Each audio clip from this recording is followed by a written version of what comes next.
Le secteur du bâtiment est le second secteur émetteur de gaz à effet de serre en France. La recherche de nouveaux matériaux moins gourmands en CO2 constitue une réponse pour réduire la facture carbone du secteur. Mais un matériau décarboné l'est-il vraiment s'il est produit à l'autre bout de l'Europe? L'empreinte carbone liée au transport des matériaux ne doit pas être négligée. Les entreprises doivent ainsi réfléchir non pas seulement à l'innovation en termes de produits, mais également en termes de procédés, pour proposer un maillage territorial diminuant les kilomètres entre lieux de production et lieux d'utilisation. Nous sommes allés à la rencontre de Batipac, une entreprise nantaise qui propose un produit innovant pour répondre aux enjeux de la fabrique de la ville, mais qui a aussi réfléchi à comment diffuser ce produit dans toute la France en essayant de réduire au maximum le nombre de kilomètres parcourus. Batipac est une société vendant des panneaux isolants en carton, un matériau isolant recyclé et recyclable qui s'appuie sur un maillage territorial fin pour l'approvisionnement en matières premières, le carton. En effet, Batipac travaille avec une entreprise de recyclage du carton qui a des unités de production partout en France. L'approvisionnement et la production des panneaux isolants se fait au plus proche des lieux d'utilisation.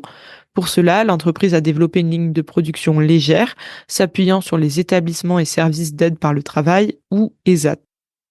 Ainsi, l'entreprise réduit son empreinte carbone tout en permettant à des personnes éloignées du travail de se réinsérer. Pour découvrir cette démarche innovante, je vous invite à écouter le podcast qui suit. Bonne écoute.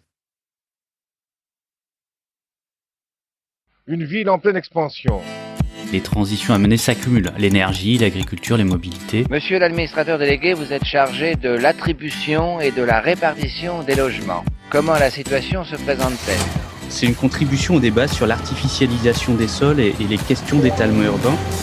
On a privilégié la machine, la matière et l'énergie par rapport à l'être humain. C'est pour ça qu'on ne recycle pas bien les téléphones. And then perhaps the defining trend of the 21st century is population growth. On a une responsabilité sur l'épuisement des ressources et une responsabilité sur la perte de biodiversité. Chaque échec va permettre la prochaine fois de faire mieux et chaque échec est autant instructif qu'un succès. Des projets d'urbanisme qui sont indispensables du fait d'une circulation toujours plus intense. Ce plan est un plan que le public nantais peut venir voir. Il s'agit du plan de sauvegarde de Nantes. Si on est une grande part du problème, on est forcément une grande part de la solution. On va peut-être couler moins de béton et miser plus sur l'intelligence et finalement changer de matière grise.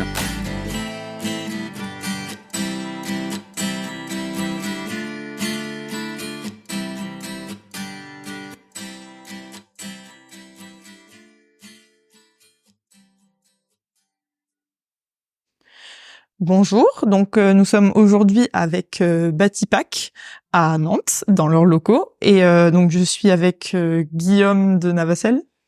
Guillaume, est-ce que tu peux te présenter? Bonjour Camille, je suis architecte DPLG de formation. J'ai travaillé une douzaine d'années en suivi de chantier dans des agences à Paris, Marseille puis Nantes. J'ai ensuite basculé quelques années en tant qu'expert conseil construction à la SMA BTP. Et je me suis ensuite formé aux matériaux biosourcés. Paille, chanvre, terre crue, carton, etc. Et j'ai intégré Batipac il y a 1 an et demi bientôt pour être directeur technique et développer le matériau, les produits auprès de la maîtrise d'ouvrage, maîtrise d'œuvre et professionnelle.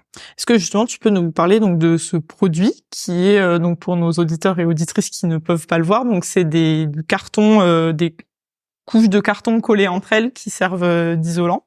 C'est à peu près ça. Ce sont des panneaux autoportants qui font 3 mètres de haut, avec des largeurs différentes, soit 55 cm, soit 1,20 m, et des épaisseurs de 5, 10, 15, 20 ou 25 cm d'épaisseur.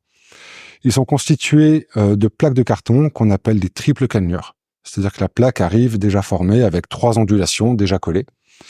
Elles nous sont fournies par un industriel qui s'appelle DS Smith Packaging, qui est le leader européen du recyclage et de la fabrication de papier carton, et qui est notre partenaire depuis plus de 10 ans maintenant. Et ces plaques de carton sont assemblées entre elles par collage pour obtenir l'épaisseur souhaitée. Donc, par exemple, pour un panneau qui fait 5 cm d'épaisseur, on va mettre 3 plaques de triple cannelure, et chaque triple cannelure faisant 13,6 mm d'épaisseur. Et une fois qu'on les a assemblées, on va les envelopper dans une membrane en polypropylène qui va permettre à la fois de maintenir l'air qui est à l'intérieur des ondulations immobile, car c'est l'air qui est immobile qui rend le panneau isolant. Le meilleur isolant, c'est de l'air immobile, justement. Et ça va permettre de protéger les panneaux de l'eau et de l'air. Et donc, ces panneaux, ils sont utilisés comme isolants dans des murs, dans des planchers, dans des toits? Alors, ils sont utilisés comme éléments constitutifs de la paroi, pas seulement comme isolants. Ils sont isolants thermiques, phoniques et acoustiques, mais également constitutifs du mur. On va les mettre dans une ossature bois pour fabriquer des murs porteurs. On va les mettre dans des planchers, dans des toits, dans des cloisons, toujours en ossature bois, sachant que c'est l'ossature bois qu'on va calculer par note de calcul. Les panneaux n'ont pas de vocation porteuse à proprement parler. Et on peut également mettre ces panneaux en isolation thermique par l'intérieur ou par l'extérieur, ou en doublage de sol. Donc ce sont des panneaux qui sont vraiment adaptés pour la construction neuve, mais aussi la rénovation, notamment la rénovation thermique, qui est très à la mode ces temps-ci.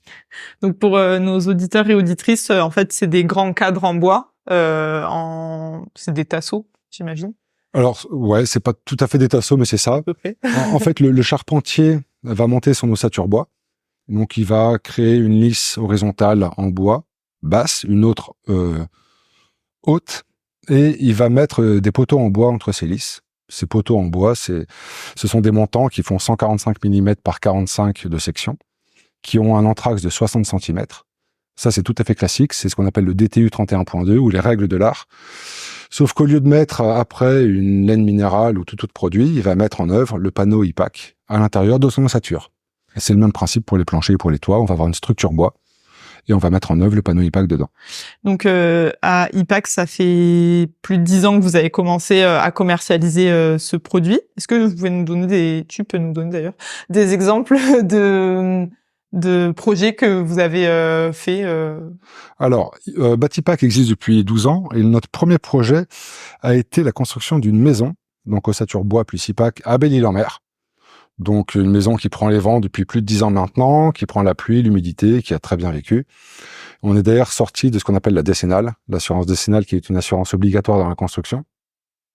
Donc on a commencé par des maisons individuelles, des extensions avec des maîtres d'ouvrage, des clients qui étaient vraiment concernés par ces questions de changement climatique, d'atténuer les émissions de gaz à effet de serre, de stocker du carbone et qui croyaient à nos panneaux en carton, recyclés et recyclables d'ailleurs. Et donc on a commencé comme ça, puis après on a fait des bureaux. Là on est sur des maisons en bande pour un bailleur social en Bretagne. On a déjà fait des établissements qui reçoivent du public, une extension de cantine scolaire il y a pas longtemps à La Roche-sur-Yon. Donc on s'adresse vraiment à tout type de bâtiment, que ce soit en neuf, en réno.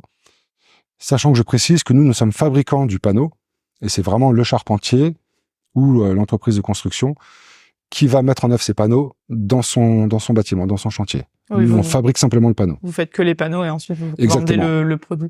Et tout à l'heure, avant qu'on commence le podcast, tu me disais que un des avantages, c'est que ça pouvait être c'était construit hors dalle de béton, donc sur des pieux. Est-ce que tu peux expliquer à nos auditeurs et auditrices Alors, l'intérêt de nos panneaux, c'est qu'ils vont se mettre en œuvre dans une ossature bois, comme je disais précédemment. Et cette ossature bois peut être préfabriquée en atelier et montée ensuite par pan de mur ou pan de toiture ou de plancher sur le chantier. Mais ce qu'on peut faire aussi, plutôt que d'avoir des fondations en béton, c'est d'avoir des fondations avec des pieux vissés métalliques dans le sol.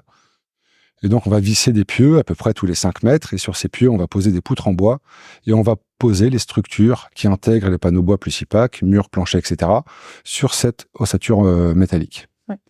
L'intérêt, c'est qu'on n'a pas de béton. Donc, on va économiser du sable. On sait que c'est une grosse problématique, l'utilisation du sable. On va économiser de l'eau, idem, autre problématique. On va économiser du ciment. Troisième problématique importante actuellement, notamment dans la construction à l'échelle mondiale. On va utiliser de la ferraille, on va économiser de la ferraille, pardon. Et l'intérêt d'avoir des pieux vissés métalliques dans le sol, c'est que on peut démonter totalement le bâtiment en fin de vie. C'est-à-dire qu'on va démonter l'ossature bois, on va récupérer le bois, on va démonter les panneaux IPAC, qu'on va pouvoir soit réutiliser, soit recycler. Et les pieux vissés métalliques, on va pouvoir les dévisser. Et comme on n'aura pas imperméabilisé le terrain, eh bien, on va retrouver la terre naturelle qui était là avant qu'on s'implante. Et l'autre intérêt de ces bâtiments zéro béton, c'est qu'on a toujours une lame d'air qui circule sous le plancher bas du rez-de-chaussée et qui permet de récupérer les eaux pluviales de la toiture. Ce qui fait que la parcelle absorbe autant d'eau pluviale qu'avant qu'on construise dessus. Et on peut remettre le terrain en état une fois qu'on est en fin de vie du bâtiment, tout simplement. Donc, en fait, à Baticap, vous réfléchissez le produit, donc d'avoir un produit biosourcé qui soit fait en matériaux recyclés, mais vous pensez aussi à la fin de vie de vos matériaux, c'est-à-dire qu'est-ce que deviennent vos bâtiments une fois que l'utilisation est terminée. Exactement. On essaye de penser global, pas seulement de penser à notre produit. Donc en résumé, c'est du carton qui est recyclable en totalité. Le polypropylène qui forme la membrane d'étanchéité autour du carton est issu du recyclage et totalement recyclable. Mais on fait en sorte que les bâtiments en fin de vie puissent être démontés.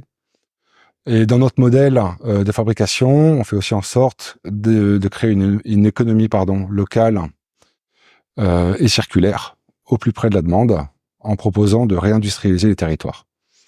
D'accord. Donc justement, est-ce que tu peux nous expliquer comment vous avez prévu, on va dire, cette réindustrialisation, comment vous essayez de vous implanter au plus proche de la demande? Alors, on a réfléchi sur trois strates différentes, et on se fait aider pour ça par 3 partenaires majeurs qui sont à nos côtés depuis plus ou moins longtemps.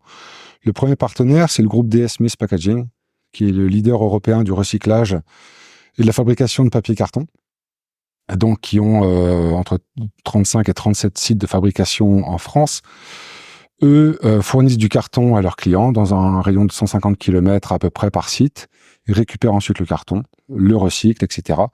et peuvent recycler le carton 25 fois sur lui-même sans ajout de matière.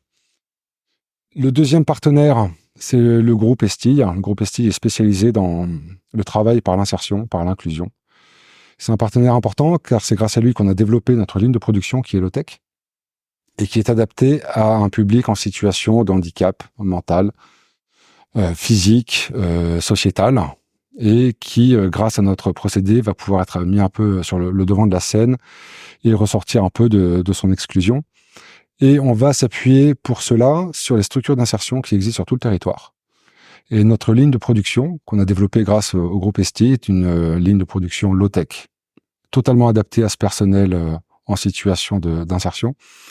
Et donc l'intérêt, c'est d'aller monter des lignes de production qui coûtent moins de 100 000 euros et qu'on va mettre moins de 2 mois à monter au plus près des territoires et au plus près de la demande. Donc on va avoir DS Smith Packaging qui va fournir le carton localement, la structure d'insertion au plus près de la demande qui va fabriquer ces panneaux par assemblage, par collage, comme j'expliquais tout à l'heure. Et le troisième partenaire avec lequel on travaille, c'est Beehive, 2 anciens de grosses entreprises nationales qui ont créé cette société de négoce et qui nous référencent auprès des plus gros négoces français, notamment Point P par exemple. Et donc on va pouvoir vendre nos panneaux au Point P local. Et le charpentier qui aura besoin de mettre en œuvre de l'IPAC dans ses structures, dans ses ossatures, va pouvoir se fournir aussi localement. Donc c'est un matériau qui est quand même plutôt à destination des professionnels, en tout cas aujourd'hui. Tout à fait. Et les professionnels, ils doivent être formés ou pas à ce produit? Alors on s'adresse pour l'instant exclusivement à des professionnels, des charpentiers, des constructeurs, etc. Et ces professionnels doivent être formés par nos soins. Donc on est organisme de formation, certificat LIOPI depuis peu. Nous formons d'un côté les architectes, les prescripteurs, les bureaux d'études, maîtres d'ouvrage, etc. sur une journée plutôt théorique. Et nous avons une formation de 2 jours technique pour que justement les professionnels sachent comment on va recouper un IPAC, comment on va remettre la membrane si on coupe l'IPAC, comment on va intégrer l'IPAC dans une ossature. Et donc dans notre atelier ici à Nantes, dans notre centre de formation, nous allons les former pendant 2 jours. Alors, en général, ils comprennent très vite comment on s'appuie sur les règles de l'art qu'ils maîtrisent et qu'on en diffère sur 2 points. En général, en 2-3 heures, ils ont compris le système. Mais c'est un point important pour nous parce que depuis 12 ans qu'on fabrique de l'IPAC et qu'il est mis en œuvre dans les bâtiments, on n'a aucun sinistre, aucune mise en cause. Et on tient beaucoup à conserver ce niveau d'exigence et avoir des professionnels qui soient vraiment impliqués, en plus d'avoir une conviction intime qu'il faut changer les choses. Donc, pour résumer très rapidement, donc IPAC, c'est à la fois un matériau innovant et qui est biosourcé, fait en matériaux recyclés et qui est entièrement recyclable. Et en même temps, c'est un modèle de développement qui est vertueux puisque à chaque fois les points d'approvisionnement en matières premières, donc en carton, sont toujours dans un rayon de 100-150 km. La production est locale et s'implante sur les territoires et elle peut se désimplanter, on va dire, si jamais la demande s'épuise très rapidement. Exactement. Alors pour revenir au début, donc on est biosourcé en moyenne à 91%. On est labellisé produit biosourcé plus filière française par Caribati. En termes de dégagement de COV, on est A+. Donc c'est un matériau qui est vraiment sain, qui est en plus facile à travailler, sans dégagement de poussière toxique, cancérogène ou autre. Ah, j'ai un trou là. Là, il faudrait que tu refasses un... C'est un matériau qui est donc recyclé par DS Smith et qui est totalement recyclable. C'est d'ailleurs le seul matériau de construction qui bénéficie de lignes de recyclage mature. Donc ça fait plus de 20 ans qu'on recycle le carton. Dans toutes les déchetteries de France, il y a des bacs de recyclage de carton. Donc on sait exactement ce qu'on va en faire. Et comme tu disais, les lignes de production qu'on va mettre sur le territoire, on va les insérer dans des bâtiments existants, avec du personnel d'insertion qui est déjà présent, qu'on va former. Mais le jour où il n'y a plus de demande sur le territoire, on va récupérer la ligne, mais on n'aura pas monté un bâtiment qu'on va laisser à l'abandon, on va pas créer une autre friche. On essaye d'être agile quand on vient s'insérer dans les territoires, mais aussi quand on va repartir du territoire. Et le personnel de l'ESAT, chez qui on aura mis notre ligne de production, restera salarié de l'ESAT et continuera à travailler dans l'ESAT. Donc on va pas créer de pauvreté en quittant le territoire le jour où on a besoin. D'accord. Bah, merci Eva pour cette présentation du produit et de votre modèle de développement. Je propose maintenant qu'on passe sur la chaîne de production, comme tu le proposais. Très bien. Notre ligne de production est installée dans un atelier d'un peu moins de 1000 m². Donc on stocke la matière première qui arrive livrée par DS Smith, les plaques de triple cannelure. Et on stocke les IPAC une fois finies également. Donc elle se décompose d'une première ligne avec ce qu'on appelle la table d'alimentation. Donc c'est une table horizontale sur laquelle on va placer les plaques de carton triple cannelure vierges et qui vont passer dans une encolleuse. Okay. C'est une encolleuse à rouleau avec à côté de celle-ci un château de colle et la colle alimente l'encolleuse par gravité tout simplement. Okay. Il n'y a pas de pompe, le but c'est d'avoir le moins de technologie possible, pas de robot, pas d'électronique, simplement 2 machines électriques sur cette ligne. Et donc la colle que vous utilisez, elle est, je suppose, le moins toxique possible.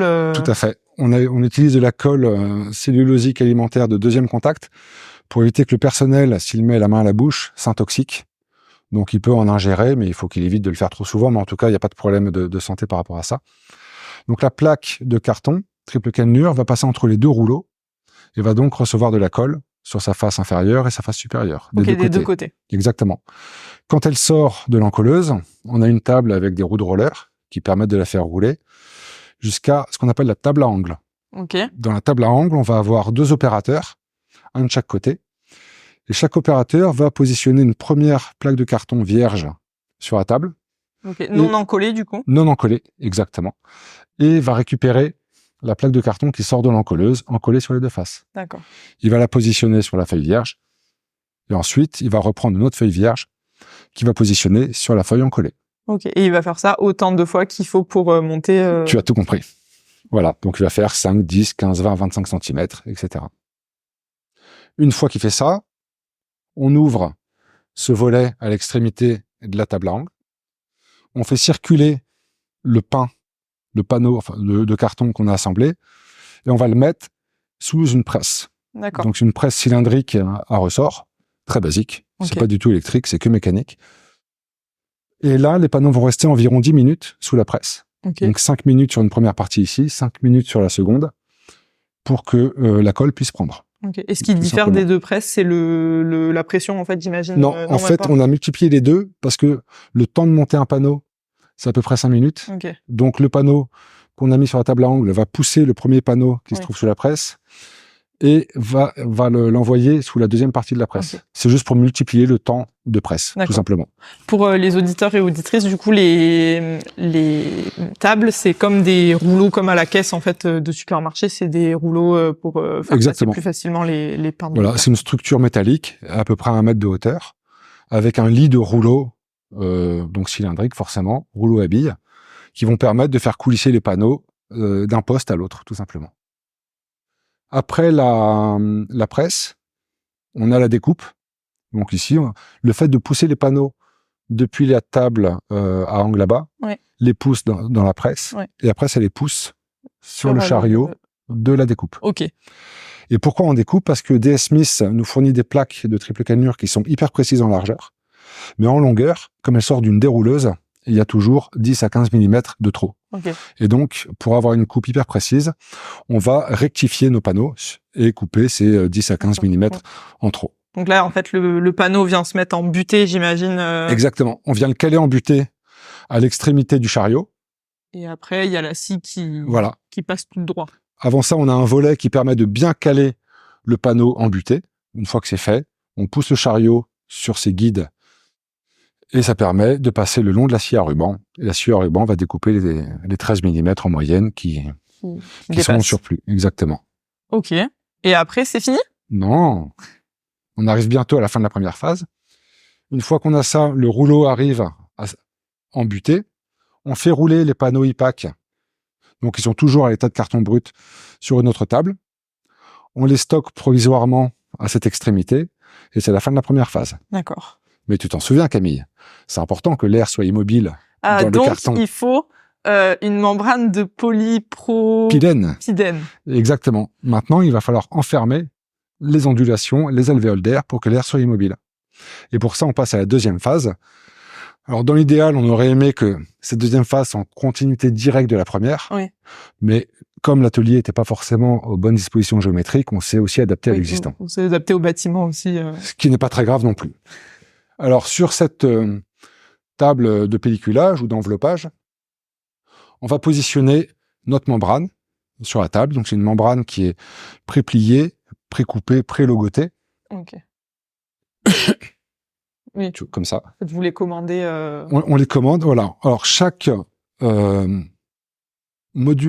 panneau IPAC a sa membrane spécifique. Ok. Par exemple, là, on a une membrane qui fait 10 cm d'épaisseur. Si on a un panneau qui fait 5, on va prendre la membrane spécifique pour le panneau de 5, normal.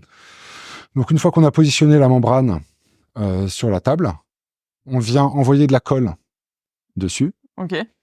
Et on va ensuite mettre un panneau IPAC brut, dont on a parlé précédemment, sur la membrane. D'accord. Et la colle que vous envoyez sur la membrane, c'est la même que vous utilisez pour l'encollage? Ça, c'est la colle qu'on appelle hot melt, okay. issue de l'aéronautique, qui est nécessaire et qu'on met là-dessus parce qu'elle est à prise directe. C'est-à-dire qu'une fois qu'on plie, la membrane, elle est collée. Okay. Là, on pouvait pas se permettre d'attendre 10 minutes que chaque élément soit collé. Okay. Donc ça, c'est de la colle qu'on appelle hot melt, c'est la colle à chaud, en fait. Et donc, on met le panneau sur la membrane et après, on replie la membrane sur le panneau, donc sur les côtés, et en retour sur la face visible. Donc sur les 4 tranches, et en retour sur la face visible supérieure. Une fois que c'est collé, on va positionner les panneaux sur une palette en sortie de la table, les uns sur les autres, et on va coller dessus des étiquettes d'information sur le dessus, et le code barre sur la tranche. Donc le code barre sur la tranche a été vu avec Beehive notamment, pour que les négoces puissent facilement le lire quand ils vont le stocker chez eux. Et après, c'est prêt à être envoyé? Pas tout à fait.